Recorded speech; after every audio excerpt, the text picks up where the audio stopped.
ഹരേ കൃഷ്ണ. ശ്രീമദ് ഭാഗവതം പഞ്ചമസ്കന്ധം ദ്വിതീയോധ്യായം അതിൽ 15-ാമത്തെ ശ്ലോകം വരെ എടുത്തു. ബാക്കിയുള്ള ഭാഗങ്ങൾ നമുക്ക് കേൾക്കാം. അതുവരെയുള്ള ശ്ലോകങ്ങളൊന്ന് നോക്കാം.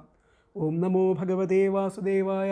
ശ്രീമദ് ഭാഗവതേ പഞ്ചമസ്കന്ധേ അഥ ദ്വിതീയോധ്യായഃ. ശ്രീശുകോവാച ഏവം പിതരി സംപ്രവൃത്തേ തദനുശാസനേ വർത്തമാന ആഗ്നിധ്രോജംബൂദ്വീപൗകസ പ്രജാ ഔരസവദ്ധർമാവൈക്ഷമാണ പര്യഗോപായത്.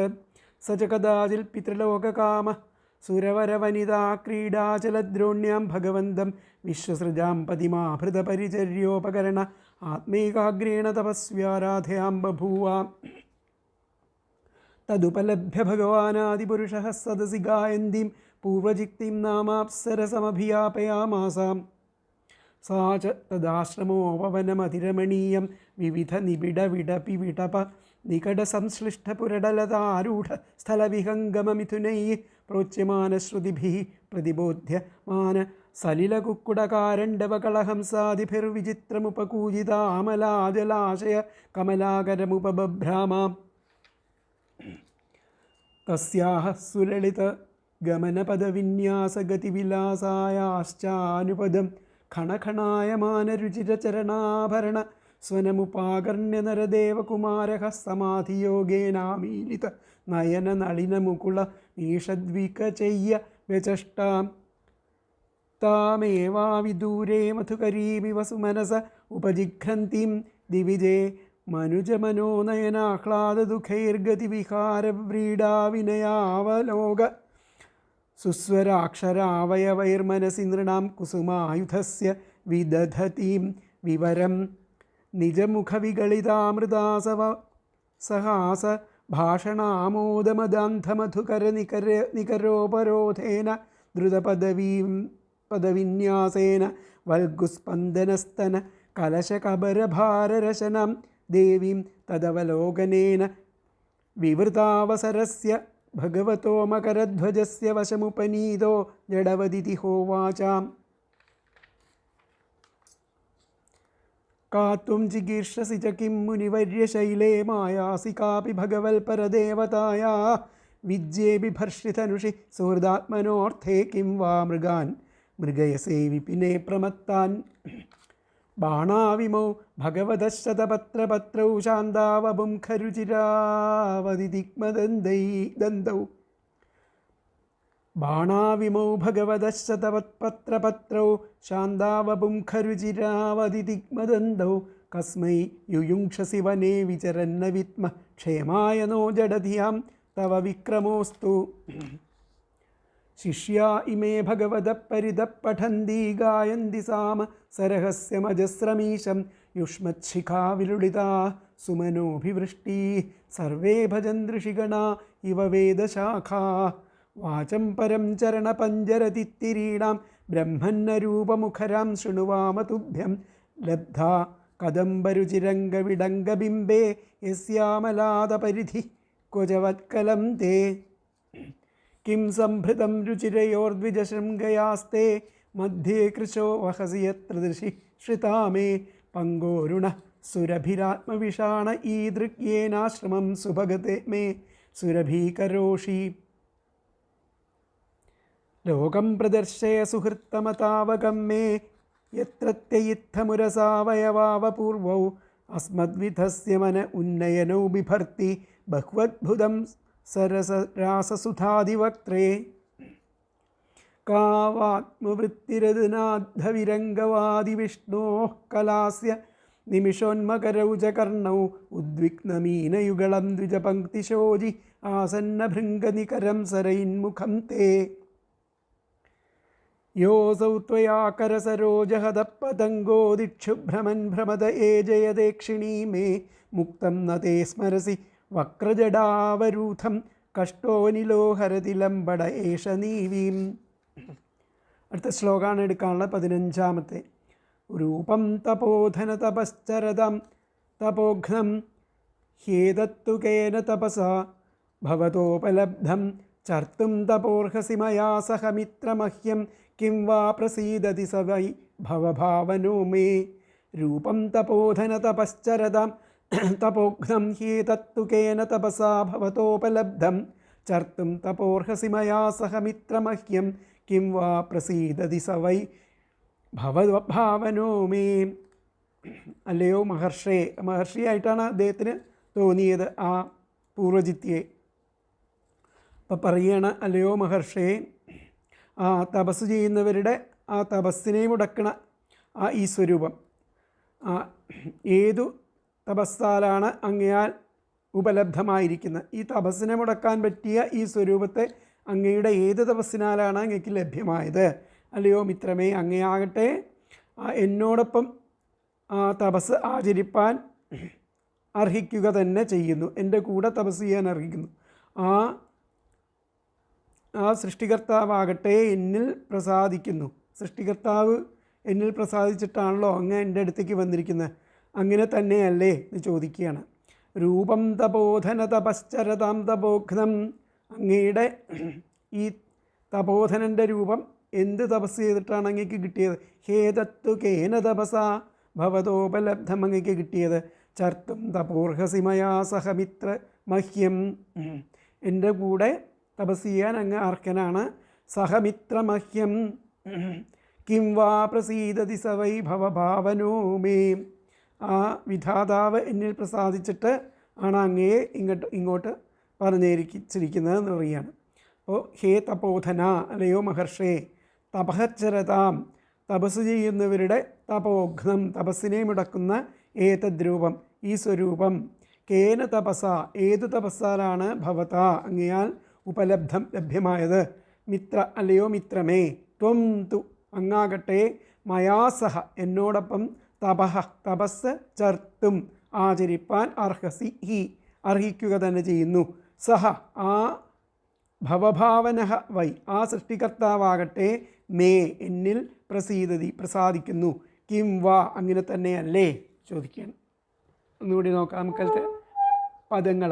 ഹേ തപോധന, അല്ലയോ മഹർഷേ, തപഃ ചരതാം തപസ് ചെയ്യുന്നവരുടെ തപോഘ്നം തപസ്സിനെ മുടക്കുന്ന ഏതദ്രൂപം ഈ സ്വരൂപം കേന തപസ ഏതു തപസ്സാലാണ് ഭവത അങ്ങയാൽ ഉപലബ്ധം ലഭ്യമായിട്ടുള്ളത്?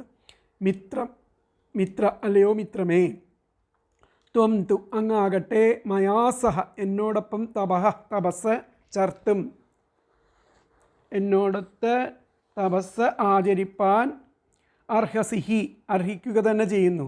സഹ ആ ഭവഭാവനഃ വൈ സൃഷ്ടികർത്താവാകട്ടെ മേ എന്നിൽ പ്രസാദിക്കുന്നു.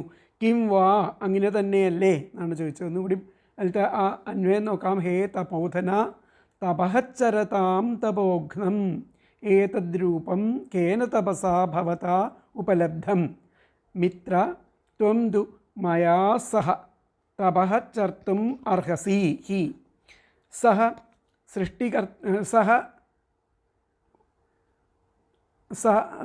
ഭവഭാവനഃ വൈ മേ പ്രസീദതി കിം വാ. ഒന്നുകൂടി ഒരു മിനിറ്റ്, ഒന്നുകൂടി പറയാം അതിലത്തെ അന്വയം. അല്ലയോ ഹേ തപോധന തപഹച്ചരതാം തപോഘ്നം ഏതദ്രൂപം കേന തപസാ ഭവതാ ഉപലബ്ധം. മിത്ര ത്വം തു മയാ സഹ തപഃ ചർത്തും അർഹസി ഹി. സഹ ഭവഭാവനഃ വൈ മേ പ്രസീദതി കിം വാ. അല്ലയോ മഹർഷേ, തപസ് ചെയ്യുന്നവരുടെ ആ തപസ്സിനെ മുടക്കുന്ന ഈ സ്വരൂപം ഏതു തപസ്സാലാണ് അങ്ങയാൽ ലഭ്യമായത്? മിത്രമേ, അങ്ങാകട്ടെ എന്നോടൊപ്പം തപസ് ആചരിപ്പാൻ അർഹിക്കുക തന്നെ ചെയ്യുന്നു. ആ സൃഷ്ടികർത്താവാകട്ടെ എന്നിൽ പ്രസാദിക്കുന്നു. അങ്ങനെ തന്നെയല്ലേ? അങ്ങയുടെ ആ രൂപലാവണ്യം തപസ്സിന് വിഘ്നകാരണമാണ്. എന്തു തപസ് ചെയ്തിട്ടാണ് ഇത് സമ്പാദിച്ചത്? അങ്ങ് എന്നോടൊത്ത് തപസ് ചെയ്യണം എന്ന അഭ്യർത്ഥനയുണ്ട്. അതോ സംസാരത്തിൻ്റെ കാരണഭൂതനായിരിക്കുന്ന ഭഗവാൻ പ്രസാദിച്ചതിൻ്റെ ലക്ഷണമാണോ നാം കാണുന്നത്? ഒടുവിൽ അവളിൽ ആ സ്ത്രീത്വബോധം ജനിക്കുന്നു.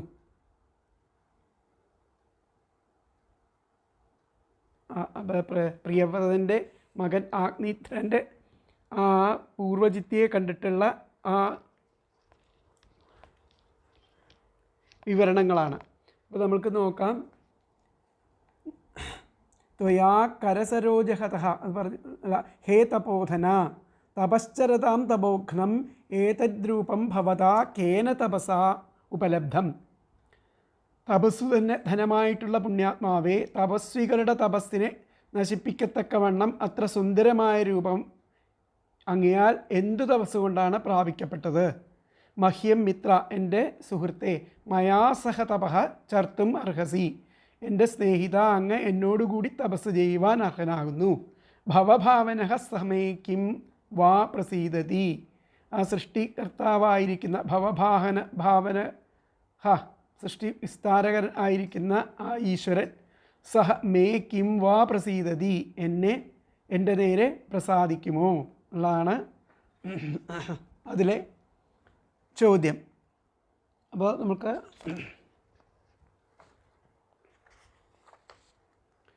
തപോധന, ഹേ തപസ്വിൻ, തപശ്ചരതാം, തപസ്സാചരിക്കുന്നവരുടെ തപോഘ്നം, തപസ്സിനെ നശിപ്പിക്കുന്നതായിരിക്കുന്ന ഏതദ് രൂപം തു, ഈ രൂപമാകട്ടെ കേന തപസ, എന്തൊരു തപസ്സിനാൽ ഭവതാ ഉപലബ്ധം, ഭവാനാൽ ഉപലഭിക്കപ്പെട്ടു. മിത്ര, ഹേ മിത്രമേ, മയാസഹ, എന്നോടുകൂടി തപഃ ചർത്തും, തപസ് ആചരിപ്പാനായിക്കൊണ്ട് അർഹസി, അങ്ങ് അർഹനാകുന്നു. ഭവഭാവനഃ, സംസാരത്തെ അഭിവൃദ്ധി വരുത്തുന്ന സഹ വൈ, ആ ഭഗവാൻ, മേ പ്രസീദതി കിം വാ, എൻ്റെ നേരെ പ്രസാദിച്ചിരിക്കുന്നുവോ? അല്ലയോ തപസ്സിയായിട്ടുള്ളവനെ, തപസ് ചെയ്യുന്നവരുടെ തപസ്സിനെ മുടക്കുവാൻ തക്ക സാമർഥ്യമുള്ള ഈ രൂപം എന്തു തപസ്സിൻ്റെ ഫലമായിട്ടാണ് അങ്ങയ്ക്ക് ലഭിച്ചത്? അങ്ങ് എന്നോടൊരുമിച്ച് തപസ് ചെയ്യുവാൻ കരുണ ചെയ്യണം. എന്നാൽ എനിക്കും ഈ വിധം ഉത്തമ രൂപം ലഭിക്കുമല്ലോ. ഇത്രത്തോളം പുല്ലിംഗ നിർദ്ദേശം ചെയ്ത ശേഷം ഇപ്പോൾ സ്ത്രീ തന്നെ എന്നുള്ള ബോധത്തോടു കൂടിയാണ് പിന്നെ പറയുന്നത്. അഥവാ സംസാരത്തെ അഭിവൃദ്ധി വരുത്തുവാൻ ആഗ്രഹിക്കുന്ന ഭഗവാൻ എൻ്റെ നേരെ പ്രസാദിച്ചിരിക്കുന്നതിൻ്റെ അടയാളമോ ഇതെന്ന് ഞാൻ സംശയിക്കുന്നു. ഇത്ര ലോകോത്തര സുന്ദരിയെ എനിക്ക് ഭാര്യയാക്കുവാൻ ഭഗവാൻ വിചാരിക്കുന്നുവോ? അങ്ങനെയാണെങ്കിൽ ഞാൻ അനുഗ്രഹീതനായി ഉള്ളതാണ് ആ ശ്ലോകത്തിൻ്റെ അർത്ഥം വരുന്നത്. അപ്പോൾ അടുത്ത ശ്ലോകം നമുക്ക് നോക്കാം. നത്വാം ത്യജാമി ദയിതം ദ്വിജവേ ദേവദത്തം യസ്മിൻ മനോദൃഗപിനോ ന വിയാതി ലഗ്നം മാം ചാരുശൃംഗ്യർഹസി നേതുമനുവ്രതം ദേ ചിത്തം യത പ്രതിസരന്തു ശിവാഃ സജീവ്യഃ. നത്വാം ത്യജാമി ദയിതം ദ്വിജദേവദത്തം യസ്മിൻ മനോദൃഗപിനോ ന വിയാതി ലഗ്നം മാം ചാരുശൃംഗ്യർഹസി നേതും അനുവ്രതം ദേ ചിത്തം യത പ്രതിസരന്തു ശിവാഃ സജീവ്യഃ. അപ്പോൾ അല്ലയോ നല്ല ആ കൊമ്പുള്ളവളെ, ചാരുശൃംഗി, അല്ലയോ ആ നല്ല കൊമ്പുള്ളവളെ, ആ ബ്രഹ്മദേവനാൽ ആ നൽകപ്പെട്ടിട്ടുള്ള ആ പ്രിയമുള്ള നിന്നെ, ആ നമ്മുടെ മനസ്സ് യാതൊരാളിൽ ഒട്ടിപ്പോയി, ആ ദൃഷ്ടിയും പിരിയുന്നില്ല. യാതൊരിടത്തോ ആ ഭവതിയുടെ മനസ്സ്, യാതൊരിടത്തോ ആ മനസ്സ് അവിടേക്ക് അത് അനുസരണശീലം ഉള്ള എന്നെ നയിക്കുവാൻ അർഹിക്കുന്നു. മംഗളകാരിണികളായിരിക്കുന്ന പരിചാരകമാർ അനുസരിക്കട്ടെ. അപ്പോൾ അവളെ മഹർഷിയല്ല, ഒരു സ്ത്രീയാണെന്നുള്ള നിലയ്ക്ക് തന്നെ ഈ അടുത്ത ശ്ലോകത്തിൽ പറയണം. നത്വാം ത്യജാമി ദയിതം ദ്വിജദേവദത്തം.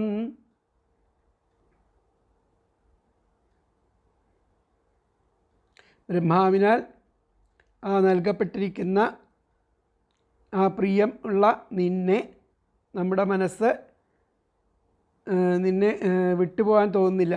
യാതൊരു വഴിയിൽ അത് ഒട്ടിപ്പോയി, അല്ലയോ നല്ല കൊമ്പുള്ളവളെ എന്നാണ് പറയുന്നത്, ഒട്ടിപ്പോയി. അങ്ങനെ ആ ദൃഷ്ടിയും, എൻ്റെ ദൃഷ്ടിയും അവിടെ നിന്ന് വിട്ടു മാറുന്നില്ല. അപ്പോൾ അത് യാതൊരിടത്തോ അത് ഭവതിയുടെ മനസ്സ് അവിടേക്ക് അനുസരണശീലം, എൻ്റെ മനസ്സ് എങ്ങടാണോ അതിന് അനുസരണശീലമുള്ളതാണ് അങ്ങയുടേതായിരിക്കുന്ന ആ മനസ്സ്, ആ ഭവതിയുടെ മനസ്സ്. അങ്ങനെ എന്നെ അത് നയിക്കുവാൻ അർഹിക്കുന്നു. അങ്ങയുടെ മനസ്സിനെ, ആ സ്ത്രീയുടെ മനസ്സിനെ അതിനെ നയിക്കുവാൻ, എന്നിലേക്ക് നയിക്കുവാൻ അത് അർഹിക്കുന്നു. എനിക്ക് താല്പര്യമുണ്ടെന്നർത്ഥം. മംഗളകാരിണിയായിരിക്കുന്ന ആ ആണെങ്കിൽ അത് അനുസരിക്കട്ടെ. നല്ല ആൾക്കാരാണെന്നുണ്ടെങ്കിൽ, നല്ല സ്ത്രീ ആണെന്നുണ്ടെങ്കിൽ അവളത് അനുസരിക്കട്ടെ എന്നുള്ള നിലയ്ക്കാണ് പറയുന്നത്. ഹേ ചാരുശൃംഗി, അല്ലയോ നല്ല കൊമ്പുള്ളവളെ, ദ്വിജദേവദത്തം, ആ ബ്രഹ്മദേവനാൽ നൽകപ്പെട്ട ദൈതം, പ്രിയമുള്ള ത്വാം, നിന്നെ, നഹ മനഃ, നമ്മുടെ മനസ്സ്, യസ്മിൻ, യാതൊരാളിൽ, ലഗ്നം, ഒട്ടിപ്പോയി, ദൃക് അപി, ദൃഷ്ടിയും, ന വിയാതി, ദൃഷ്ടിയും പിരിയുന്നില്ല, യതഃ, യാതൊരിടത്തോ, തേ, ഭവതിയുടെ മനസ്സ്, അവിടേക്ക്, അനുവ്രത, അനുസരണശീലം ഉള്ള മാം, എന്നെ, നേതും, നയിക്കുവാൻ, അർഹസി, അത് അർഹിക്കുന്നു, ശിവാഹ, അമംഗളകാരിണികളായിരിക്കുന്ന സചിവ്യ, പരിചാരികമാർ, പ്രതിസരന്തു, അനുസരിക്കട്ടെ. എന്നുകൂടി പറയാം. ഹേ ചാരുശൃംഗി, അല്ലയോ നല്ല കൊമ്പുള്ളവളെ, ദ്വിജദേവദത്തം, ബ്രഹ്മദേവനാൽ നൽകപ്പെട്ട ദൈതം, പ്രിയമുള്ള ത്വാം, നിന്നെ, ന മനഃ, നമ്മുടെ മനസ്സ്, യസ്മിൻ, യാതൊരാളിൽ, ലഗ്നം, ഒട്ടിപ്പോയി, ദൃക് അപി, ദൃഷ്ടിയും, ന വിയാതി, പിരിയുന്നില്ല, യതഃ, യാതൊരിടത്തോ, തേ, ഭവതിയുടെ മനസ്സ്, അവിടേക്ക്, അനുവ്രത, അനുസരണശീലമുള്ള മാം, എന്നെ, നേതും, നയിക്കുവാൻ, അർഹസി, അത് അർഹിക്കുന്നു, ശിവാഹ, മംഗളകാരിണികളായിരിക്കുന്ന സചിവ്യാഹ, പരിചാരികമാർ, പ്രതിസരന്തു, അനുസരിക്കട്ടെ. അപ്പോൾ അതിലത്തെ അന്വയം പറയാം. ഹേ ചാരുശൃംഗി, ദ്വിജ ദേവദത്തം ദയിതം ത്വാം, ന മനഃ, യസ്മിൻ, ലഗ്നം, ദൃക് അപി ന വിയാതി, യതഃ, തേ, അനുവ്രതഃ, മാം, നേതും, അർഹസി, ശിവാഹ, സചിവ്യാഹ, പ്രതിസരന്തു. എന്നും കൂടി പറയാം. ഹേ ചാരുശൃംഗി, ദ്വിജദേവദത്തം ദയിതം ത്വാം, ന മനഃ, യസ്മിൻ ലഗ്നം, ദൃക് അപി ന വിയാതി, യതഃ, തേ, അനുവ്രതാ, മാം, നേതും, അർഹസി, ശിവാഹ, സചിവ്യഃ, പ്രതിസരന്തു. അതായത്, അല്ലയോ നല്ല കൊമ്പുള്ളവളെ, ആ ബ്രഹ്മദേവനാൽ നൽകപ്പെട്ട ആ പ്രിയമുള്ള നിന്നെ, നമ്മുടെ മനസ്സ് യാതൊരാളിൽ ഒട്ടിപ്പോയി, ദൃഷ്ടിയും പിരിയുന്നില്ല, യാതൊരിടത്തോ ഭവതിയുടെ മനസ്സ്, അവിടേക്ക് അനുസരണശീലമുള്ള എന്നെ നയിക്കുവാൻ അത് അർഹിക്കുന്നു, മംഗളകാരിണികളായിരിക്കുന്ന പരിചാരികമാർ അനുസരിക്കട്ടെ, ദയിതാം എന്നാണ് പറഞ്ഞിരിക്കുന്നത്. അപ്പോൾ ബ്രഹ്മദേവൻ നമുക്ക് നൽകിയ പ്രിയവസ്തുവായിരിക്കുന്ന നിന്നെ ഞാൻ ഉപേക്ഷിക്കുകയില്ല. ബ്രഹ്മദേവൻ നമുക്ക് നൽകിയിരിക്കുന്ന പ്രിയവസ്തുവായിരിക്കുന്ന നിന്നെ ഞാൻ ഉപേക്ഷിക്കുകയില്ല. നിന്നിൽ പതിച്ച മനസ്സും നോട്ടവും പിന്തിരിയുന്നില്ല. അല്ലയോ കൗതുകമുള്ള സ്ഥലങ്ങളുള്ളവളെ, ഭവതിയെ അനുസരിപ്പാൻ സന്നദ്ധനായിരിക്കുന്ന എന്നെ സ്വീകരിക്കൂ. മംഗളത്തെ ചെയ്യുന്നവരായിരിക്കുന്ന ഭവതിയുടെ പരിവാരങ്ങൾ ഇവിടെ വന്നുകൊള്ളട്ടെ. ബ്രഹ്മദേവൻ നമുക്ക് നൽകിയ പ്രിയവസ്തുവായിരിക്കുന്ന നിന്നെ ഞാൻ ഉപേക്ഷിക്കില്ല. നിന്നിൽ പതിച്ച മനസ്സും നോട്ടവും പിന്തിരിയുന്നില്ല. അല്ലയോ കൗതുകമുള്ള സ്ഥലങ്ങളുള്ളവളെ, ഭവതിയെ അനുസരിപ്പാൻ സന്നദ്ധനായിരിക്കുന്ന എന്നെ സ്വീകരിക്കൂ. മംഗളത്തെ ചെയ്യുന്നവരായിരിക്കുന്ന ഭവതിയുടെ പരിവാരങ്ങൾ ഇവിടെ വന്നുകൊള്ളട്ടെ. അപ്പോൾ ഇവിടെ നത്വാം ത്യജാമി ദയിതം, ദ്വിജദേവദത്തം ദയിതം ത്വാം ന ത്യജാമി, ആ ബ്രഹ്മാവിനാൽ ദാനം ചെയ്യപ്പെട്ടവനും പ്രിയപ്പെട്ടവനുമായിരിക്കുന്ന അങ്ങയെ ഞാൻ വിടില്ല. യസ്മിൻ ലഗ്നം മനഃ ദൃഗപി ന വിയാതി, ആ അങ്ങയിൽ പറ്റിയ ഞങ്ങളുടെ മനസ്സും അപ്രകാരം ദൃഷ്ടിയും അവിടെ നിന്നും വിട്ടുപോരുന്നില്ല. ഹേ ചാരുശൃംഗി, തേ ചിത്തം യതഃ തത്ര അനുവ്രതം മാം അപി നേതും അർഹസി, അല്ലയോ മോഹനമൂർത്തേ, അങ്ങയുടെ ചിത്തം എവിടേക്കോ അവിടേക്ക് അനുസരണശീലമുള്ള എന്നെ കൂടി കൊണ്ടുപോകുവാൻ അങ്ങ് അർഹനാകുന്നു. അതാണ് പറഞ്ഞിരിക്കുന്നത്. ഹേ ചാരുശൃംഗി, തേ ചിത്തം യതഃ തത്ര അനുവ്രതം മാം അപി നേതും അർഹസി, അല്ലയോ മോഹനമൂർത്തേ, അങ്ങയുടെ ചിത്രം എവിടേക്കോ അവിടേക്ക് അനുസരണശീലമുള്ള എന്നെ കൂടി കൊണ്ടുപോകുവാൻ അങ്ങ് അർഹനാകുന്നു. തേ സചിവ്യ ശിവാഹ മാം പ്രതിസരന്തു, അങ്ങയുടെ പ്രിയസഖിമാരും എനിക്ക് അനുകൂലകളായിട്ട് എന്നെ അനുവർത്തിക്കട്ടെ. അല്ലെങ്കിൽ വനവാസകാലത്തെ ആ സഖിമാരായിരിക്കുന്ന മാൻപേടകൾ അനുകൂലകളായിട്ട് പ്രദക്ഷിണം ചെയ്യട്ടെ എന്നും അവിടെ അർത്ഥം ആക്കാം. അപ്പോൾ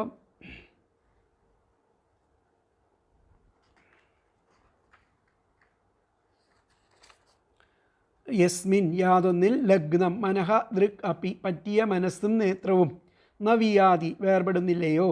ദ്വിജദേവദത്തം ആ ബ്രഹ്മാവിനാൽ ദാനം ചെയ്യപ്പെട്ട ദൈതം പ്രിയവസ്തുവായിരിക്കുന്ന ത്വാം ന ത്യജാമി നിന്നെ ഞാൻ ഉപേക്ഷിക്കുകയില്ല.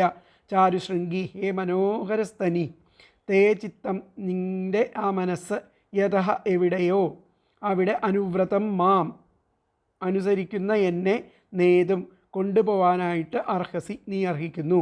സചിവ്യ നിൻ്റെ അകമ്പടികൾ ശിവാഹ പ്രതിസരന്തു അനുകൂലങ്ങളായിട്ട് എൻ്റെ അരികത്തു വരട്ടെ എന്നുള്ളതാണ് പറയുന്നത്. അപ്പോൾ ആ ബ്രഹ്മദേവൻ എനിക്കായിട്ട് നൽകിയിരിക്കുന്ന പ്രിയവസ്തുവായിരിക്കുന്ന നിന്നെ ഞാൻ വിടുകയില്ല.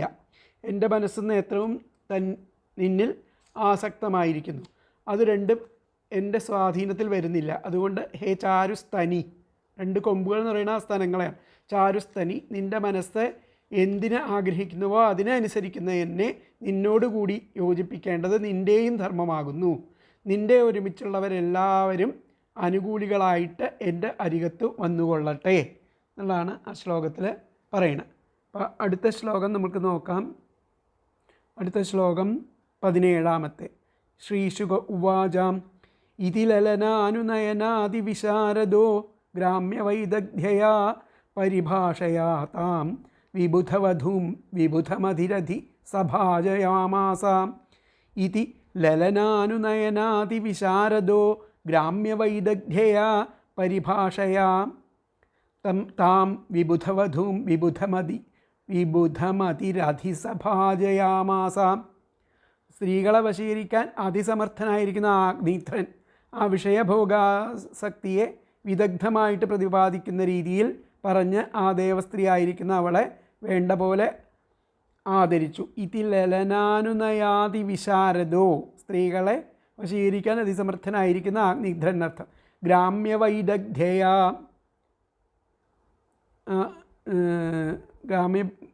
വൈദഗ്ധ്യയാ പരിഭാഷയാ ആ വിഷയഭോഗാസക്തിയെ വിദഗ്ധമായിട്ട് പ്രതിപാദിക്കുന്ന പരിഭാഷയാം താം വിബുധവധൂം പ്രതിപാദിക്കുന്ന രീതിയിൽ പറഞ്ഞ് ആ ദേവസ്ത്രീയായിരിക്കുന്ന അവളെ താം വിബുധവധൂം വിബുധമധിരധി സഭാജയാമാസ അവളെ വേണ്ട പോലെ ആദരിച്ചു. സ്ത്രീകളെ വശീകരിക്കാൻ അതിസമർത്ഥനായിരിക്കുന്ന അഗ്നിധ്രൻ വിഷയഭോഗാസക്തിയെ വിദഗ്ധമായിട്ട് പ്രതിപാദിക്കുന്ന രീതിയിൽ പറഞ്ഞ് ആ ദേവസ്ത്രീയായിരിക്കുന്ന അവളെ വേണ്ട പോലെ ആദരിച്ചു. ഇതി ലലനാനുനയാതി വിശാരദോ ഗ്രാമ്യവൈദഗ്ധ്യയാ പരിഭാഷയാ താം വിബുധവധൂം വിബുധമധിരധി സഭാജയാമാസാം. ജഡത്വം കേവലം അഭിനയമായിരുന്നു. അവളെ കണ്ട ഉടനെ പ്രണയാഭ്യർത്ഥന നടത്തിയാൽ അവൾ പിണങ്ങിപ്പോകാൻ സാധ്യതയുണ്ടെന്നുള്ള നിലയ്ക്കാണ് അത് മഹർഷിയായിട്ട് ചിത്രീകരിച്ചത്. അതുകൂടാതെ കഴിപ്പാൻ വശീകരിക്കാനും ഉതകുന്ന രീതിയിൽ അവളോട് സംസാരിച്ചു എന്നർത്ഥം. അങ്ങനെയാണ് അത് വന്നിട്ടുള്ളത്. അപ്പോൾ ഇപ്രകാരം ആ സ്ത്രീകളെ സ്വാധീനിക്കുവാൻ അതിസാമർഥ്യമുള്ള അഗ്നിധ്രൻ ആ വിഷയികളാകി ആകർഷിക്കുവാൻ കഴിവുള്ള വാക്കുകൾ കൊണ്ട് ആ അപ്സരസിനെ പൂജിച്ചു. തനിക്ക് അഭിമുഖയാക്കി തീർത്തു എന്നർത്ഥം. അപ്പോൾ ഇപ്രകാരം വിബുധമതിഹി ദേവനെ പോലെ ബുദ്ധിമാനും ലലനാനുനയനാദി വിശാരദ സ്ത്രീകളെ അനുനയിപ്പിക്കുന്നതിൽ അതിസമർത്ഥനും ആയവൻ ഗ്രാമ്യവൈദഗ്ധ്യ വിഷയഭോഗങ്ങളിൽ സമർത്ഥയായിരിക്കുന്ന പരിഭാഷയാ രീതിയാൽ വിബുധവധൂം താം ദേവസ്ത്രീയായിരിക്കുന്ന അവളെ അധിസഭാജയാമാസ സൽക്കാരപൂർവം സ്വാധീനപ്പെടുത്തി. എന്നുകൂടി പറയാം. ഇപ്രകാരം വിബുധമതിഹി ദേവനെപ്പോലെ ബുദ്ധിമാനും ലലനാനുനയാദി വിശാരദ സ്ത്രീകളെ അനുനയിപ്പിക്കുന്നതിൽ അതിസമർത്ഥനുമായവൻ ഗ്രാമ്യവൈദഗ്ധ്യ വിഷയഭോഗങ്ങളിൽ സമർത്ഥം ആയിരിക്കുന്ന പരിഭാഷയാ രീതിയാൽ വിബുധവധൂം താം ദേവസ്ത്രീയായിരിക്കുന്ന അവളെ അധിസഭാജയാമാസ സൽക്കാരപൂർവം സ്വാധീനപ്പെടുത്തി. അപ്പോൾ ഇതി വിബുധമതിഹി ലലനാനുനയാദിവിശാരദ ഗ്രാമ്യവൈദഗ്ധ്യയാ പരിഭാഷയാ വിബുധവധൂം താം അധിസഭാജയാമാസ. ദേവനെപ്പോലെ അസാധാരണ ബുദ്ധിമാനും സ്ത്രീകളെ വശീകരിക്കുന്നതിൽ വിദഗ്ധനുമായിരിക്കുന്ന അഗ്നിധ്രൻ വിഷയസുഖങ്ങളെ അനുഭവിക്കുന്നതിന് ഉചിതമായിരിക്കുന്ന സംഭാഷണ രീതിയാൽ ആ ദേവസ്ത്രീയായിരിക്കുന്ന അവളെ സൽക്കരിച്ച് സ്വാധീനമാക്കി എന്നുള്ളതാണ് അവിടെ പറയുന്നത്. അപ്പോൾ അടുത്ത ശ്ലോകം 16 അല്ല 16 അടുത്ത ശ്ലോകം 18 ശ്ലോകം. സാ ച തതസ്തസ്യ വീരയൂഥപതേർബുദ്ധിശീലരൂപവയ ശ്രീയ ഔദാര്യേണ പരാക്ഷിപ്തമനാസ്തേന സഹായുധ പരിവത്സരോപലക്ഷണം കാലം ജംബൂദ്വീപപതിനാ ഭൗമസർഗഭോഗാൻ ബുഭുജേ. സാ ച തതസ്തസ്യ വീരയൂഥപതേർബുദ്ധിശീലരൂപവയ ശ്രീ ഔദാര്യേണ പരാക്ഷിപ്തമനാസ്തേന സഹായുധ പരിവത്സരോപലക്ഷണം കാലം ജംബൂദ്വീപപതിനാ ഭൗമസ്വർഗഭോഗാൻ ബുഭുജേ. അപ്പോൾ വീരന്മാരിൽ അഗ്രഗണ്യനായിരിക്കുന്ന ആ അഗ്നിധ്രൻ സ ച തതസ്തസ്യ വീരയൂഥപതേർ, വീരന്മാരിൽ അഗ്രഗണ്യനായിരിക്കുന്ന ആ അഗ്നിധ്രൻ തൻ്റെ ബുദ്ധിശീലരൂപവയശ്രീ ഔദാര്യേണ തൻ്റെ ബുദ്ധി, സ്വഭാവം, സൗന്ദര്യം, പ്രായം, ശ്രീത്വം, ഔദാര്യം ഇത്യാദികളാൽ ആകർഷിക്കപ്പെട്ട് പരാക്ഷിപ്തമനാസ്തേന ഇത്യാദികളാൽ ആകർഷിക്കപ്പെട്ടവളായിട്ട് സഹായുധ പരിവത്സരോപലക്ഷണം ആ ജംബൂദ്വീപാധിപതിയായിരിക്കുന്ന അദ്ദേഹത്തോടൊപ്പം അനേകായിരം സംവത്സരക്കാലം സഹായുധ പരിവത്സരോപലക്ഷണം അനേകായിരം സംവത്സരക്കാലം ജംബൂദ്വീപപതിന ആ ജംബൂദ്വീപാധിപതിയായിരിക്കുന്ന അദ്ദേഹത്തോടൊപ്പം ഭൗമസ്വർഗഭോഗാൻ ബുഭുജേ ആ ലഭ്യമായിരിക്കുന്ന ഭൂമിയിലും സ്വർഗത്തിലും ലഭ്യമായിരിക്കുന്ന എല്ലാ ഭോഗസുഖങ്ങളും അനുഭവിക്കുകയും ചെയ്തു എന്നാണ് പറഞ്ഞത്. സാച തതസ്തസ്യ വീരയൂഥപതേർബുദ്ധിശീലരൂപവയ ശ്രീ ഔദാര്യേണ പരാക്ഷിപ്തമനാസ്തേന സഹായുധ പരിവത്സരോപലക്ഷണം കാലം ജംബൂദ്വീപപതിന ഭൗമസ്വർഗഭോഗാൻ ബുഭുജേ. ആ അപ്സരസും അനന്തരം ആ വീരശ്രേഷ്ഠനായിരിക്കുന്ന ആ അഗ്നിദ്രൻ്റെ ബുദ്ധിശീലം, രൂപം, വയസ്സ്, ശ്രീ, ഔദാര്യം മുതലായിരിക്കുന്ന ഗുണഗണങ്ങളാൽ അത്യാസക്ത ചിത്തയായിട്ട് ആ ജംബൂദ്വീപ് അധിപതിയായിരിക്കുന്ന അദ്ദേഹത്തോടു കൂടി തന്നെ അനേകായിരം സംവത്സരം കാലം ആ ഭൂമിയിലുള്ള ദിവ്യഭോഗങ്ങൾ അനുഭവിച്ചു എന്നുള്ളതാണ് പറഞ്ഞത്. അപ്പോൾ സാ ച അവളും തതഃ അതിനുശേഷം വീരയൂഥപതേഹേ വീരസംഘത്തിൽ ശ്രേഷ്ഠനായിരിക്കുന്ന തസ്യ അവൻ്റെ ആ ബുദ്ധിശീല രൂപവയ ശ്രീ ഔദാര്യേണ ബുദ്ധി, ശീലം, രൂപം, പ്രായം, ഐശ്വര്യം, ഔദാര്യം എന്നീ ഗുണങ്ങളാൽ പരാക്ഷിപ്തമനാഹ വശീകരിക്കപ്പെട്ട മനസ്സോടുകൂടിയവളായിട്ട് ജംബൂദ്വീപപതിനാ തേന സഹ ജംബൂദ്വീപത്തിൻ്റെ പതിയായിരിക്കുന്ന അവനോടുകൂടി ആയുധ പരിവത്സരോപലക്ഷണം കാലം ആയുധ പരിവത്സര കാലം അനേക വർഷകാലം ഭൗമസ്വർഗഭോഗാൻ ഭൂമിയിലും സ്വർഗത്തിലുമുള്ള ഭോഗങ്ങളെ ഭുജിച്ചു എന്നുകൂടി പറയാം. സാ ച അവളും തതഃ അതിനുശേഷം വീരയൂഥപതേഹ ആ വീരസംഘത്തിൽ ശ്രേഷ്ഠനായിരിക്കുന്ന തസ്യ അവൻ്റെ ബുദ്ധിശീല രൂപവയ ശ്രീ ഔദാര്യേണ ആ ബുദ്ധിശീലം, രൂപം, പ്രായം, ഐശ്വര്യം, ഔദാര്യം എന്നീ ഗുണങ്ങളാൽ പരാക്ഷിപ്തമനാഹ വശീകരിക്കപ്പെട്ട മനസ്സോടുകൂടിയവളായിട്ട് ജംബൂദ്വീപപതിനാ തേന സഹ ആ ജംബൂദ്വീപത്തിൻ്റെ പതിയായിരിക്കുന്ന അവനോട് കൂടിയിട്ട് ആയുധ പരിവത്സരോപലക്ഷണം കാലം അനേക സംവത്സര കാലം ഭൗമസ്വർഗഭോഗാൻ ഭൂമിയിലും സ്വർഗത്തിലുമുള്ള ഭോഗങ്ങളെ ഭുജിച്ചു. അപ്പോൾ അവളും അതിനുശേഷം ആ വീരസംഘത്തിൽ ശ്രേഷ്ഠനായിരിക്കുന്ന അവൻ്റെ ആ ബുദ്ധി, ശീലം, രൂപം, പ്രായം, ഐശ്വര്യം, ഔദാര്യം എന്നീ ഗുണങ്ങളാൽ വശീകരിക്കപ്പെട്ട മനസ്സോട് കൂടിയവളായിട്ട് ആ ജംബൂദ്വീപത്തിൻ്റെ പതിയായിരിക്കുന്ന അവനോട് കൂടിയിട്ട് അനേക വർഷകാലം ആ ഭൂമിയിലും സ്വർഗത്തിലും ഉള്ള ഭോഗങ്ങളെ ഭുജിച്ചു. വീരാഗ്രണ്യ ആയിരിക്കുന്ന ആ അഗ്നിധ്രൻ്റെ ബുദ്ധിചാതുര്യം, സ്വഭാവഗുണം, രൂപലാവണ്യം, യൗവനകാലം, ഊർജ്ജസ്വലമായിരിക്കുന്ന ഐശ്വര്യം, അതുപോലെ അപാരമായിരിക്കുന്ന ഔദാര്യം എന്നീ ഗുണങ്ങളാൽ മോഹിച്ച മനസ്സോട് കൂടിയിരിക്കുന്ന ആ അപ്സര സ്ത്രീ ആ ജംബൂദ്വീപത്തിൻ്റെ നാഥനായിരിക്കുന്ന ആ രാജാവിനോടുകൂടി ആയുധ ഈ പരിവത്സരകാലം ഭൂമിയിലും സ്വർഗത്തിലും സിദ്ധിക്കാവുന്ന സുഖഭോഗങ്ങൾ അനുഭവിച്ചു എന്നുള്ളതാണ് ഇവിടെ പറയുന്നത്. അപ്പോൾ അടുത്ത ശ്ലോകം നമുക്ക് നോക്കാം. 19. തസ്യാമുഖവാ ആത്മജാൻ സ രാജവരാഗ്നിധ്രോ നാഭി കിം പുരുഷഹരിവർഷേളാവൃത രമ്യഗഹിരൺമയാ കുരുഭദ്രാശ്വകേതുമാലസംജ്ഞാൻ നവപുത്രാൻ അജനയത്. തസ്യാമുഖവാ ആത്മജാൻ സ രാജവര അഗ്നിധ്രോ നാഭി കിം പുരുഷഹരിവേലാവൃത നാഭി കിം പുരുഷ ഹരിവർഷേളാവൃത രമ്യഗഹിരൺമയ കുരുഭദ്രാശ്വകേതുമാലസംജ്ഞാൻ നവപുത്രാൻ അജനയത്. അപ്പോൾ ആ അഗ്നിധ്രന് ആ വിപ്രജിത്തിയിൽ നാഭി കിംപുരുഷൻ, ഹരിവർഷൻ, ഇളാവൃതൻ, രമ്യകൻ, ഹിരൺമയൻ, കുരു, ഭദ്രാശ്വൻ, കേതുമാലൻ എന്നീ നാമധേയങ്ങളോട് കൂടിയ 9 പുത്രന്മാരുണ്ടായി എന്നാണ് പറഞ്ഞിരിക്കുന്നത്. തസ്യാമുഖവ ആത്മജാൻ, അദ്ദേഹത്തിന് പുത്രൻ, സ രാജവരഹ അഗ്നിധ്ര രാജാവിന്, അഗ്നിധ്രോ നാഭികിം പുരുഷ ഹരിവർഷേളാവൃതരമ്യക ഹിരൺമയ കുരുഭദ്രാശ്വകേതുമാല സംജ്ഞാൻ നവപുത്രാൻ. എന്തൊക്കെയാണ് 9 പുത്രന്മാരുടെ? ഹരിവർഷൻ, ഇളാവൃതൻ, രമ്യകൻ, ഹിരൺമയൻ, കുരു, ഭദ്രാശ്വൻ, കേതുമാലൻ എന്നീ നാമധേയങ്ങളോട് കൂടിയ 9 പുത്രന്മാരുണ്ടായി എന്നാണ് പറയുന്നത്. അപ്പോൾ രാജശ്രേഷ്ഠനായിരിക്കുന്ന അഗ്നിധ്രൻ അവളിൽ നാഭി കിംപുരുഷൻ, ഹരിവർഷൻ, ഇളാവൃതൻ, രമ്യകൻ, ഹിരൺമയൻ, കുരു, ഭദ്രാശ്വൻ, കേതുമാലൻ എന്നിപ്രകാരം 9 പുത്രന്മാരെ ഉൽപ്പാദിപ്പിച്ചു. ഇവിടെ പുത്രശബ്ദത്തിന് നരകത്തിൽ നിന്നും രക്ഷിക്കുന്നവർ എന്നാണ് അർത്ഥം. അത് ആത്മജരുടെ ആ വിശേഷണമാക്കിയാൽ മതി. അപ്പോൾ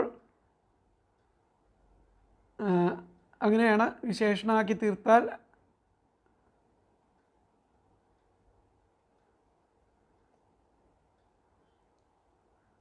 അത് ശരിയായി. ആത്മജൻ എന്ന് പറയുമ്പോൾ ആ 9 പുത്രന്മാരെ പറ്റിയിട്ടാണ് അവിടെ പറയുന്നത്. അപ്പോൾ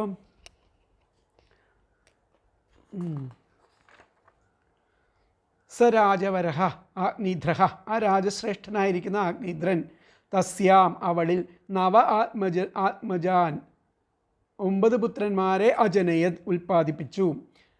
ഒന്നുകൂടി പറയാം. സ രാജവരഹ അഗ്നിധ്ര, ആ രാജശ്രേഷ്ഠനായിരിക്കുന്ന അഗ്നിധ്രൻ, തസ്യാം അവളിൽ, നവ ആത്മജാൻ 9 പുത്രന്മാരെ അജനയത് ജനിപ്പിച്ചു. രാജശ്രേഷ്ഠനായിരിക്കുന്ന അഗ്നിധ്രൻ ആപ്സര സ്ത്രീയിൽ നാഭി കിംപുരുഷൻ, ഹരിവർഷൻ, ഇളാവൃതൻ, രമ്യകൻ, ഹിരൺമയൻ, കുരു, ഭദ്രാശ്വൻ, കേതുമാലൻ എന്നുപേരുള്ള 9 പുത്രന്മാരെ ജനിപ്പിച്ചു. മനുഷ്യൻ ദേവസ്ത്രീയിൽ സന്താനങ്ങളെ ഉത്ഭവിക്കുക എന്നത് ആശ്ചര്യം ആണെങ്കിലും ലോകാനുഗ്രഹതൽപരനായിരിക്കുന്ന ഭഗവാന്റെ ഇച്ഛയുണ്ടെങ്കിൽ എന്തു തന്നെ സാധിക്കുകയില്ല എന്നുള്ളതാണ് ഇവിടെ കാണിക്കുന്നത്. അക്കാലത്തെ രാജാക്കന്മാർ മനുഷ്യവർഗത്തിൽ അവതരിച്ച ദേവന്മാരായിരുന്നതിനാൽ ആ പ്രജകൾ അനുഭവിച്ചിരുന്ന ഭൂമിയിലെ സുഖം സ്വർഗസുഖം തന്നെ ആയിരുന്നുവെന്നും സൂചിപ്പിച്ചു. ഇവിടെ സൂചിപ്പിക്കുകയാണ് ചെയ്യുന്നത്. അങ്ങനെയാണ് ഈ 9 പുത്രന്മാർക്ക് ആ അഗ്നിധ്രൻ ജന്മം കൊടുക്കണം. അപ്പോൾ അടുത്ത ശ്ലോകം നമുക്ക് നോക്കാം. സാ സൂത്വാഥ സുതാൻ നവാനുവത്സരം ഗൃഹ ഏവാപഹായ പൂർവചിത്യർഭൂയ ഏവാജം ദേവമുപതസ്ഥേ. സാ സൂത്വാഥ, ഓരോ സംവത്സരം കഴിയുമ്പോഴും, സാ സൂത്വാഥ സുരാൻ നവാനുവത്സരം, ആ ഓരോ സംവത്സരം കഴിയുമ്പോഴും, ഗൃഹ ഏവാപഹായ പൂർവചിത്യർഭൂയ ഏവാജ സുതാൻ, ആ ഓരോ പുത്രന്മാരെ, ഓരോ സംവത്സരം കഴിയുമ്പോഴും ഓരോ പുത്രന്മാരെ പ്രസവിച്ചു എന്നാണ്. സാ സൂത്വാഥ, പുത്രന്മാരെ പ്രസവിച്ചു. സുതാൻ നവാനുവത്സരം, 9 വത്സരം, ഓരോ വത്സരത്തിലും ഓരോ പുത്രന്മാരെ പ്രസവിച്ചു. 9 പേരെയും ഗൃഹ ഏവാപഹായ, പിതൃഗൃഹത്തിൽ വിട്ടിട്ട് അവൾ ആ ബ്രഹ്മാവിൻ്റെ പൂർവചിത്യർഭൂയ ഏവാജം ദേവമുപതസ്ഥെ, ആ അജം ആ ബ്രഹ്മാവിൻ്റെ അടുത്തേക്ക് പോവുകയും ചെയ്തു. പുത്രന്മാരെ ഓരോരുത്തരെയും അവൾ ആ പിതൃഗേഹത്തിൽ വിട്ടു. അഗ്നിധ്രൻ്റെ അടുത്ത് വിട്ടിട്ട് അവൾ ആ ബ്രഹ്മാവിൻ്റെ അടുത്തേക്ക് പോവുകയും ചെയ്തു എന്നാണ്. സാ സൂത്വാഥ സുതാന്നവാനുവത്സരം ഗൃഹ ഏവാപഹായ പൂർവചിത്യർഭൂയ ഏവാജം ദേവം ഉപതസ്ഥേ. അവൾ ഓരോ സംവത്സരം കഴിയുമ്പോഴും ഓരോ പുത്രന്മാരെ പ്രസവിച്ചു. 9 പേരെയും പിതൃഗൃഹത്തിൽ വിട്ടിട്ട് അവൾ ബ്രഹ്മാവിൻ്റെ സമീപത്തേക്ക് പോവുകയും ചെയ്തു. വിപ്രജിത്തി അഗ്നിധ്രനോടൊപ്പം ജീവിച്ചു എന്നതല്ലാതെ ആ ഭാര്യാപദവി സ്വീകരിക്കുകയുണ്ടായില്ലെന്നർത്ഥം. അങ്ങനെ ധർമ്മപത്നിയാണെങ്കിൽ അവളുടെ ഇഷ്ടാനുസാരേണ പോകാൻ ശാസ്ത്രാനുമതി ഇല്ല. ധർമ്മപത്നിയായിട്ടാണ് ഉണ്ടെങ്കിൽ അവൾക്ക് പോകാനുള്ള അനുമതി ഇല്ല. അപ്പോൾ അനന്തരം അവളാകട്ടെ കൊല്ലന്തോറും ഓരോരുത്തനെ എന്ന തോതിൽ 9 പുത്രന്മാരെ പ്രസവിച്ചു. ഗൃഹത്തിൽ തന്നെ വിട്ട് ആ ബ്രഹ്മാവിനെ തന്നെ പിന്നെയും പ്രാപിച്ചു, സേവിച്ചു. അപ്പോൾ ആ പൂർവജിത്തി അനുവത്സരം കൊല്ലം തോറും 1 വീതം നവസുതാൻ സൂത്വ 9 പുത്രന്മാരെ പ്രസവിച്ചിട്ട് അഥ പിന്നെ ഗൃഹേ ഏവ ഗൃഹത്തിൽ തന്നെ അപഹായ വിട്ടിട്ട് ഭൂയഃ ഏവ രണ്ടാമതും അജം ദേവം ആ ബ്രഹ്മദേവനെ ഉപതസ്ഥേ ഭജിച്ചു. എന്നുകൂടി പറയാം. സാ പൂർവചിത്തി ആ പൂർവചിത്തി അനുവത്സരം കൊല്ലം തോറും 1 വീതം നവസുതാൻ സൂത്വ 9 പുത്രന്മാരെ പ്രസവിച്ചിട്ട് അഥ പിന്നെ ഗൃഹേ ഏവ ഗൃഹത്തിൽ തന്നെ അപഹായ വിട്ടിട്ട് ഭൂയഃ ഏവ രണ്ടാമതും അജം ദേവം ബ്രഹ്മദേവനെ ഉപതസ്ഥേ ഭജിച്ചു. സാ പൂർവചിത്തി അനുവത്സരം നവസുതാൻ സൂത്വ അഥ ഗൃഹേ ഏവ അപഹായ ഭൂയഃ അജം ദേവം ഉപതസ്ഥേ. എന്നുകൂടി പറയാം. സാ പൂർവചിത്തി അനുവത്സരം നവസുതാൻ സൂത്വ അഥ ഗൃഹേ ഏവ അപഹായ ഭൂയഃ അജം ദേവം ഉപതസ്ഥേ. ആ പൂർവചിത്തി കൊല്ലം തോറും 1 വീതം 9 പുത്രന്മാരെ പ്രസവിച്ചിട്ട് പിന്നെ ആ ഗൃഹത്തിൽ തന്നെ പിതൃഗൃഹത്തിൽ തന്നെ വിട്ടിട്ട് രണ്ടാമതും ബ്രഹ്മദേവനെ ഭജിച്ചു. ആ പൂർവചിത്തി ഒരു വർഷത്തിൽ ഒരു സന്താനം വീതം 9 സന്താനങ്ങൾ ജനിപ്പിച്ച് അവരെ രാജഗൃഹത്തിൽ തന്നെ വിട്ട് ബ്രഹ്മദേവനെ വീണ്ടും ആശ്രയിച്ചു. ലോകാഭിവൃദ്ധിയെ വരുത്തുന്ന ലോകമാതാവായിരിക്കുന്ന പ്രകൃതി ദേവിയുടെ രൂപാന്തരമായിട്ടാണ് ആ പൂർവചിത്തിയെ കൽപ്പിച്ചിരിക്കുന്നത്. പ്രകൃതിയിൽ സ്വതവേയുള്ള സത്വം, രജസ്, തമസ് എന്ന 3 ഗുണങ്ങൾ ഒന്നൊന്നോട് ചേർന്നിട്ടാണ് ആ ലോകങ്ങളിൽ സർവവും ഉണ്ടാകുന്നത്. അപ്പോൾ സത്വാദി ഗുണങ്ങളുടെ സമ്മേളനത്തിൽ ഒന്നിലധികം മറ്റൊന്ന്, അതിൽ കുറഞ്ഞ് മറ്റൊന്ന് അതിലും കുറഞ്ഞത് എന്ന രീതിയിലാകുമ്പോൾ ഉത്തമം, മധ്യമം, അധമം എന്ന ഭേദത്തിൽ 9 വിധത്തിൽ ആകാം. അങ്ങനെ ഉണ്ടായവരാണ് ഈ 9 പുത്രന്മാർ എന്ന് ചില ആചാര്യന്മാർ അഭിപ്രായപ്പെട്ടു കാണുന്നുണ്ട്. ആ സന്താനങ്ങൾ പ്രഭാവം ഉള്ളവരായിരുന്നു എന്നതിൽ സംശയിപ്പാൻ അവകാശം ഇല്ല എന്നാണ് ഇവിടെ പറഞ്ഞിരിക്കുന്നത്. അപ്പോൾ അടുത്ത ശ്ലോകം നമുക്ക് നോക്കാം. ആഗ്നിധ്രസുതാസ്തേ മാതുരനുഗ്രഹാദൗൽപത്തികേന ഏവ സംഹനന ബലോപേതാഃ പിത്രാ വിഭക്താ ആത്മതുല്യനാമാനി യഥാഭാഗം ജംബൂദ്വീപവർഷാണി ബുഭുജുഹു. ആഗ്നിധ്രസുതാസ്തേ മാതുരനുഗ്രഹാദൗൽപത്തികേന ഏവ സംഹനന ബലോപേതാഃ പിത്രാ വിഭക്താ ആത്മതുല്യനാമാനി യഥാഭാഗം ജംബൂദ്വീപവർഷാണി ബുഭുജുഹു. ആ പുത്രന്മാർക്ക് മാതാവിൻ്റെ അനുഗ്രഹം ഏതുവായിട്ട് ആഗ്നിസുതാസ്തേ മാതുരനുഗ്രഹാൽ ഹേതുവായിട്ട് ജന്മനാ തന്നെ ഔൽപത്തികേന ജന്മനാ തന്നെ ശരീരം മുതലായവ സിദ്ധിച്ചിരുന്നു. ശരീരബലം ഏവ സംഹന ബലോപേതാഹ ശരീരബലം അവർക്ക് ലഭിച്ചിരുന്നു. ബലോപേതാഹ പിത്രാവിഭക്ത പിതാവ് ആ ജംബൂദ്വീപത്തെ 9 ഭാഗിച്ച് പിത്രാവിഭക്ത ആത്മതുല്യാനാം 9 ഭാഗിച്ച് ഇവരുടെ നാമധേയങ്ങൾ കൽപ്പിച്ച് അവർക്ക് നൽകി. ആഗ്നിധ്രസുതാസ്തേ മാതുരനുഗ്രഹാദൗൽപത്തികേന ആ പുത്രന്മാർക്ക് മാതാവിൻ്റെ അനുഗ്രഹം ഏതുവായിട്ട് ഏവ സംഹനന ബലോപേതാഹ ജന്മനാ തന്നെ ശരീരബലം മുതലായവ സിദ്ധിച്ചിരുന്നു. പിത്രാ വിഭക്ത ആത്മതുല്യനാമാനി ആ പിതാവ് ആ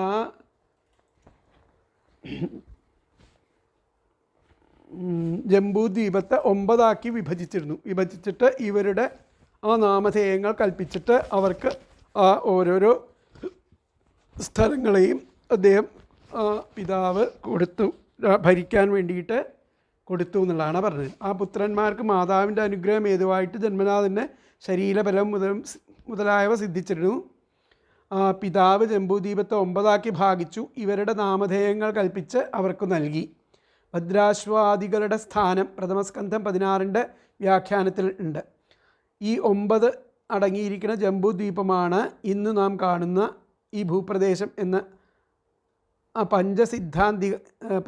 പഞ്ചസിദ്ധാന്തിക കൊണ്ട് സ്ഥാപിക്കാം. അതിനാൽ ആ സപ്തദ്വീപങ്ങളിൽ മറ്റുള്ളവ ബഹിർഭാഗത്താണെന്ന് ഇതുകൊണ്ടും സ്ഥിരീകരിക്കാം.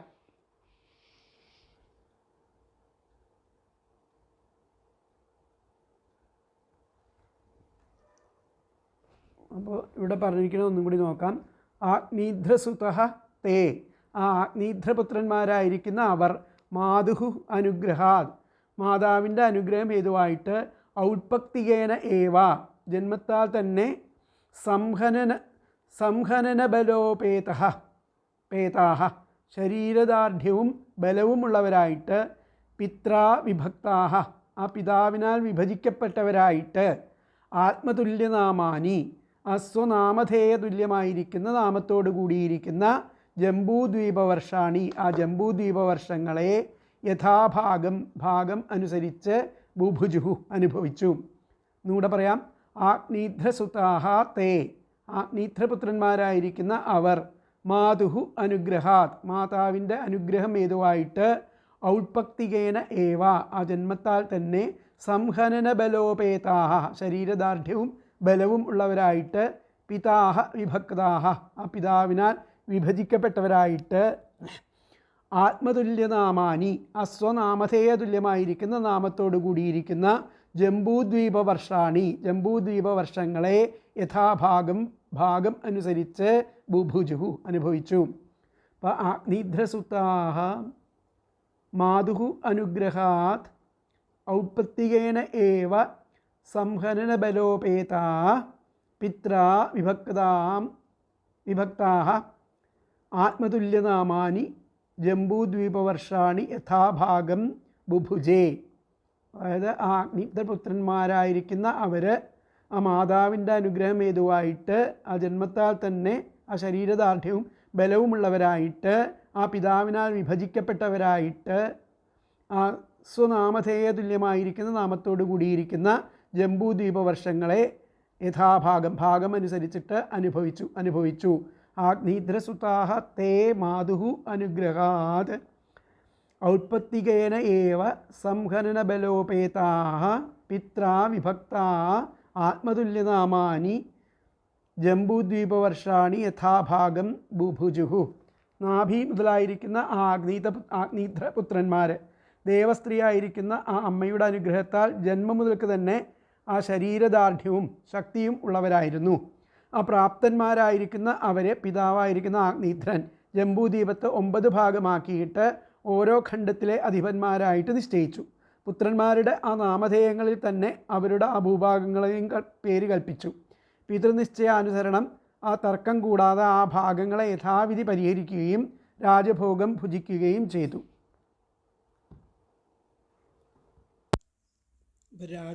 ആഗ്നീധ്ര, രാജാവായിരിക്കുന്ന ആഗ്നീധ്രൻ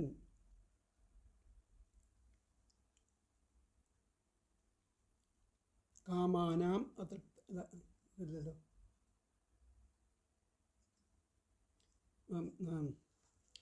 ആഗ്നീധ്രസുതാഹ തേ, ആഗ്നീധ്ര പുത്രന്മാരായിരിക്കുന്ന അവരെ, മാതു അനുഗ്രഹ, മാതാവിൻ്റെ അനുഗ്രഹമേതുവായിട്ട്,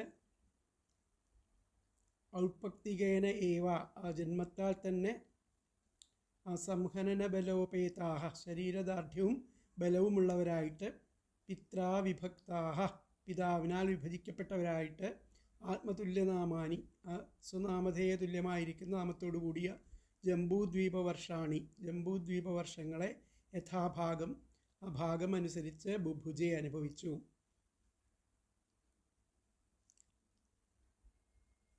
അപ്പോൾ അടുത്ത ശ്ലോകം ഇനി. ആഗ്നീധ്രോ രാജ അതൃപ്തഃ കാമാനാം അപ്സരസ ഏവാനു